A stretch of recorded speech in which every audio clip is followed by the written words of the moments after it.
যদি সে কখনো ইসলামী রাষ্ট্র হয়, আল্লাহ যেন কবুল করেন, বলেন আমিন। সবাই বলেন আমিন। একদিন হবেই, বলেন ইনশাআল্লাহ। ওই জনেকে বলে যে হুজুর কোরআনের রাষ্ট্রের যে কথা কন আপনারা, কোরআন যদি কায়েম হয়ে যায় তাহলে হিন্দুদের হবে কি?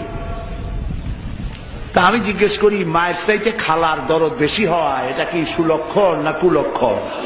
আচ্ছা বলেন তো ভাই, এই মুসলমান বানাইছে কে? হিন্দু আর খ্রিস্টান কে বানাইছে?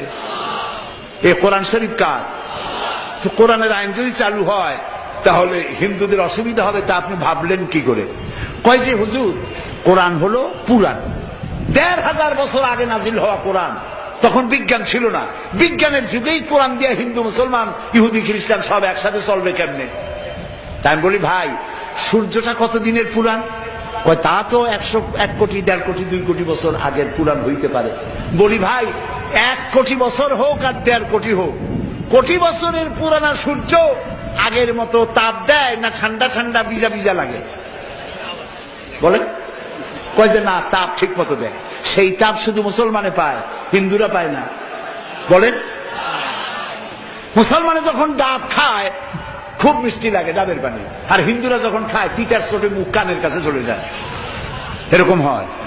বৃষ্টি যখন হয় মুসলমানের জমিনে ফসল হয়, আর হিন্দুরা তাকায় তাকায় দেখে তার জমি ভাসে যায়। এরকম হয়।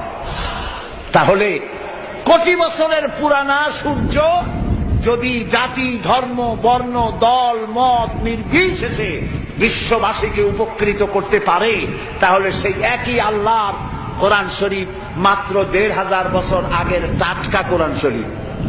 সূর্যের তুলনায় কোরআন কি টাটকা? ওটা তো কোটি বছর আগের, এটা ১৫০০ বছর আগের। এই কোরআন ও আল্লাহর সূর্য।